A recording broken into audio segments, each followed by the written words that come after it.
parça, pelo amor de Deus. Gente, bom dia, tudo bem? Bom dia. Ontem eu comecei a trabalhar com vocês um tema de suma importância. Para vocês ainda hoje ele é mais importante porque ele vai dar subsídios, base para que vocês consigam dialogar com o trabalho de semana que vem, as apresentações. Nós vamos trabalhar agora o que os historiadores chamam de período entre guerras. Ontem eu acho que eu comecei a falar um pouquinho a respeito, não comecei? Então eu me sinto à vontade para perguntar. Senhorita Dandara! Me responda uma pergunta, Dandara. O que foi o período entre guerras? Uma guerra sobre a outra? Uma guerra em cima da outra? Não, né? Um soldado lutando um nas costas do outro? Não, explique isso melhor. Não estou entendendo. Não sei explicar, professor. A Laura sabe. Você quer que ela tente te ajudar? Cadê a Laura? Se ela responder igual ela carrega o celular na rua, a gente tá ferrado. Alguém vai roubar a resposta dela rapidamente. Senhorita, presta no que eu te falei. Não manda mais o celular daquele jeito na rua. Tá bom? Fale. É um intervalo de uma guerra entre outras. Exatamente. Gente, o período entre guerras é o intervalo que vai do final da primeira até o início da segunda. Se as guerras fossem, por exemplo, um Big Mac, cada pedaço do pão seria uma guerra. O período entre guerras seria o recheio. Deu para entender? É aquele período de relativa paz entre o fim da primeira e o início da segunda. Então vai de 1918 até 1939. Esse período é chamado de período entre guerras. Tudo bem até aqui? Por que esse período ele é tão importante? Porque ele é um período pleno de acontecimentos importantes. Acontecimentos que vão, infelizmente, desgraçadamente, levar o mundo para outro banho de sangue. É no período entre guerras que vai acontecer, eu vou explicar depois para vocês, a famosa crise de 1929. Uma crise que começa nos Estados Unidos e se espalha pelo mundo todo. Teve um efeito devastador no mundo. Inclusive, sabe aonde? No Brasil. Então, a gente vai estudar a crise de 29. É um elemento desse período entre guerras. Entretanto, qual é o contexto na Europa? Vamos tentar entender isso. 1918, acabou a Primeira Guerra Mundial e eu pergunto para vocês, como é que estava a situação da Europa, gente? Pode falar, filha. Destruída, fábricas destruídas, cidades bombardeadas, pessoas com fome, pessoas desempregadas, uma legião de pessoas mutiladas, sem braço, sem perna. Então a Europa estava destruída em todos os aspectos. Não só no aspecto humanitário, mas no aspecto econômico também. Era uma Europa que estava começando a fazer o quê? Tentar se recuperar, mas era difícil, gente. Porque mesmo os países vencedores da Primeira Guerra Mundial, você põe aí, uma França venceu a Primeira Guerra, uma Inglaterra, venceram, mas saíram totalmente destruídos. Então era uma Europa destruída que estava tentando o quê? Se recuperar. Mas vamos olhar de maneira mais detida para um país, a Alemanha. A Alemanha tem todos esses elementos que eu falei, só que com duas diferenças. A Alemanha era um país derrotado. A Alemanha foi um dos países derrotados na Primeira Guerra Mundial. A Alemanha, você tinha um desemprego, você tinha inflação, os preços crescendo muito, você tinha pessoas com dificuldade de se alimentar. Mas sobre a Alemanha pesava um outro elemento. Quem aqui poderia me dizer? O que mais pesava sobre o povo alemão, além da derrota, além do desemprego, além da fome? O que mais pesava sobre a Alemanha, senhores? Humilhação. Quem respondeu? Mais 5 pessoas. Hã? Eu ia Dandara. Muito bem. A Alemanha era um país humilhado. Não esqueçam que quando a Primeira Guerra Mundial acabou, a Alemanha teve que assinar algo. Alguém lembra o quê? Acho que Não era O Tratado de Versalhes. A Alemanha pagando indenização aos países vencedores. A Alemanha sem poder fabricar armamento. A Alemanha perdendo território. O povo alemão era um povo humilhado, um povo ressentido. Eu me arrisco a dizer que era um povo que esperava a vingança. Se você não entender esse elemento, você não vai entender esse aqui. O surgimento dos regimes totalitários. O que foram os regimes totalitários? Foram formas de governo absolutamente ditatoriais.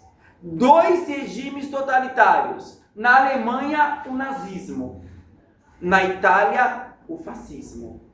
Você só entende por que surgiram esses regimes totalitários e como eles chegaram ao poder se você olhar para esse cenário: dor, destruição e, sobretudo, ressentimento. O aluno que vier explicar o nazismo aqui na frente, o grupo que vier aqui na frente falar sobre nazismo, se não evocar esse aspecto do ressentimento pelo Tratado de Versalhes, já começa errado o trabalho.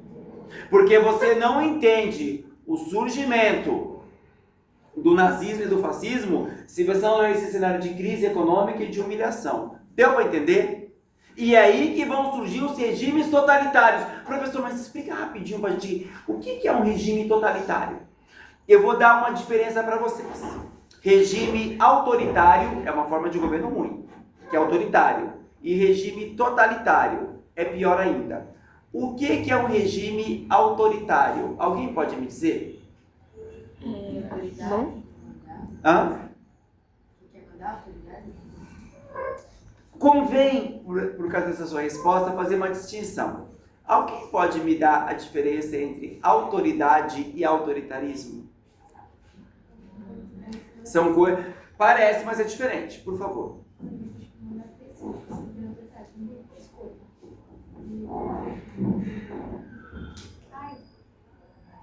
Você está tentando.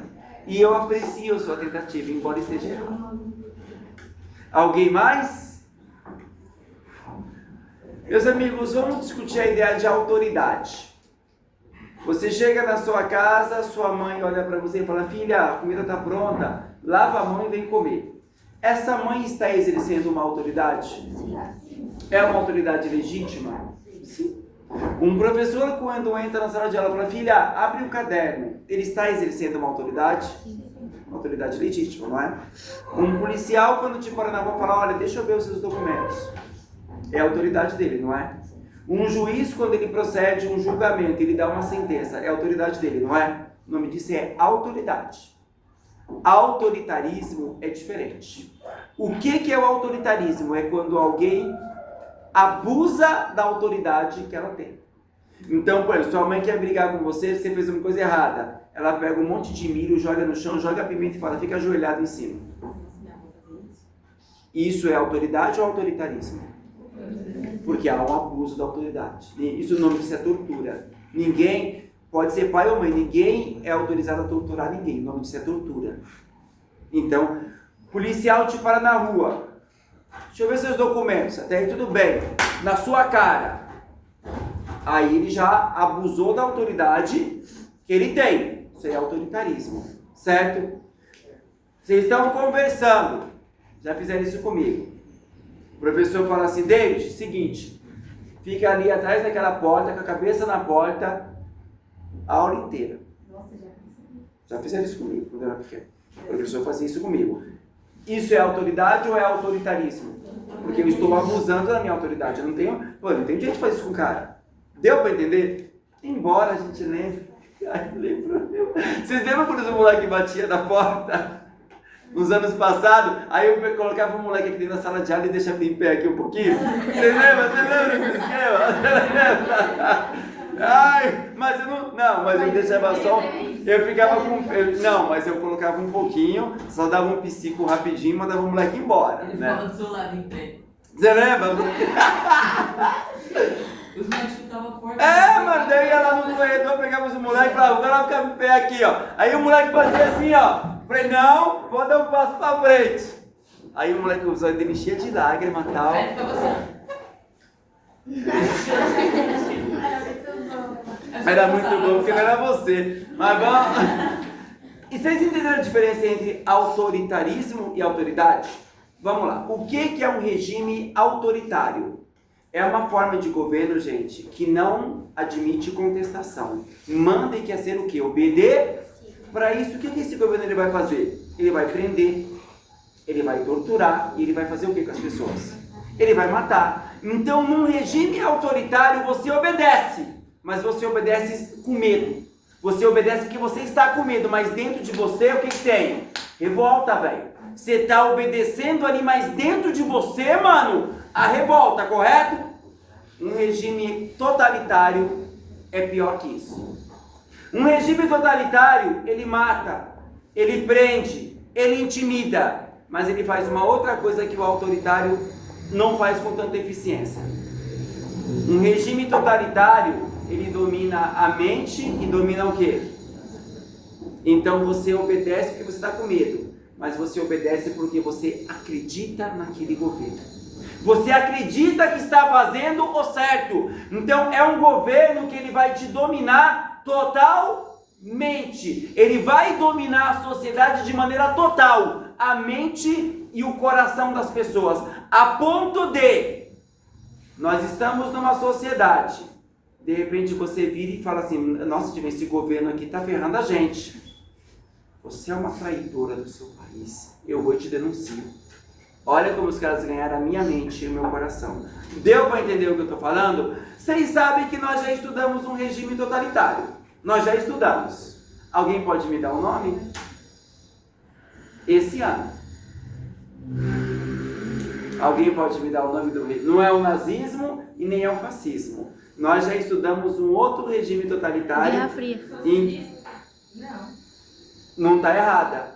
O stalinismo da União Soviética. Vocês lembram do Big Brother? As pessoas sendo vigiadas o tempo todo? Vocês lembram daquele papo? O culto à personalidade do ditador? As pessoas sendo ensinadas a amar o governo e mesmo assim temer? Aquele foi o primeiro regime totalitário. Mas quais são os regimes totalitários que surgiram na Europa? O nazismo na Alemanha e o fascismo na Itália. Dúvidas, senhores? Antes de eu mergulhar com vocês na crise de 29 e nos regimes totalitários, eu quero que vocês olhem para outro lugar. É para mim, gente, relaxa. Mas para um país. Um país que, quando acabou a Primeira Guerra Mundial, se tornou a maior potência do mundo. A Europa devastada. Esse país mandava suas mercadorias para o mundo todo. Esse país vai se tornar, e é até hoje, a maior potência econômica do planeta Terra. Fale mais alto. Os Estados Unidos da América. Para vocês terem uma noção, só para ilustrar aqui a aula, em 1920, a guerra tinha acabado há 2 anos. Mais de 50% de todos os produtos industrializados do mundo saíam de fábricas norte-americanas. Eles vendiam para o mundo todo. Mais da metade de todo o ouro estocado em bancos do mundo estavam em bancos dos Estados Unidos da América. Quando a Primeira Guerra Mundial acabou, meus amigos, os Estados Unidos praticamente eles dominaram o mundo. Economicamente, mas não só economicamente, culturalmente. Presta bem atenção que isso cai em muito vestibular e muita prova de ETEC. A sociedade norte-americana, quando a Primeira Guerra Mundial acabou, no período entre guerras, ela virou um modelo no mundo.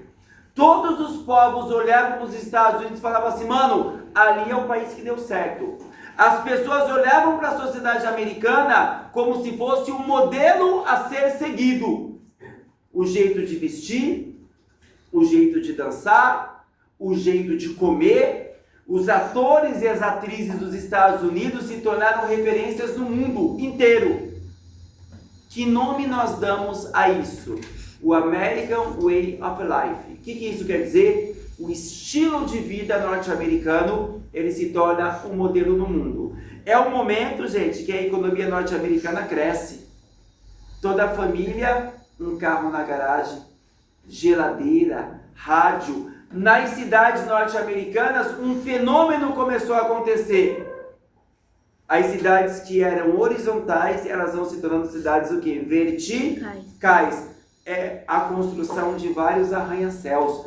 Nova York se torna aquela cidade cheia de arranha-céu, aqueles prédios imensos, um símbolo de poder dos Estados Unidos. Deu para entender o que eu estou falando? E naquele período, eles vão espalhar uma ideia muito presente e dominante no mundo. consumo é igual felicidade. Se você quer ser feliz, existe um caminho: o consumo. Pessoas que consomem são pessoas felizes. O ideal de felicidade é fazer compras. Meus amigos, isso é um pensamento novo na história da humanidade. O ser humano sempre produziu coisas para usar. Mas hoje nós acreditamos nisso. Você quer ser feliz? O que te faz feliz? Se eu comprar tal coisa. Se eu for no shopping. Estou estressado hoje. Preciso fazer umas compras para esquecer. Esse pensamento ele vai surgir na Revolução Industrial na Europa, mas os Estados Unidos vão fazer esse pensamento ele se espalhar pelo mundo. É um pensamento complicado. Sabem por quê? Vou dar números para vocês. Vocês sabiam